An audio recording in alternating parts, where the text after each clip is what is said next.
কি বানাচ্ছ এত ঝটপট করে? এই যে আজকের নতুন আলুর দম হবে।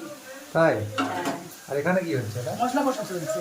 ও আলুর দমের জন্য মশলা কষা? একদম একদম। আলুগুলো নুন আর হলুদ দিয়ে সিদ্ধ করে নিয়েছি আগে, খুব সুন্দর কিন্তু সিদ্ধ হয়ে গেছে। আর এই আলুর দমে আলুগুলো কিন্তু একদম নরম হবে, তবেই খেতে ভালো লাগবে। হ্যাঁ, যেমন হিল স্টোরিতে করলেই তোমার সাবিত্রী কিচেনে যেমন করলে।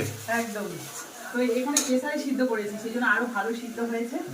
আর এখন আমার দাদা চলে যাবে, ওর কালকে থেকে ডিউটি আছে, সেই জন্য একটুখানি রুটি আর এই আলুর দম বানিয়ে দিচ্ছি। ও রাত্রে গিয়ে আবার কোথায় খাবে কি করবে, আর কলকাতার দিকে প্রচুর দাম।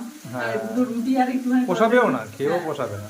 না, একদমই পোষাবে না, সেই জন্য একটু বানিয়ে দিচ্ছি। আর আমাদেরও রাতের মেনু হয়ে যাচ্ছে। হ্যাঁ, ভালো হয়েছে। চটপট করো আলু কষাটা। কারা কারা এই শীতে এখনো পর্যন্ত এই নতুন আলুর দম খাওনি, অবশ্যই কিন্তু বাড়িতে বানিয়ে ফেলবে। হ্যাঁ, দারুণ লাগবে। আর তোমার দেখে কারা বানাচ্ছে সেটা তারাও কমেন্ট করো। একদম একদম একদম।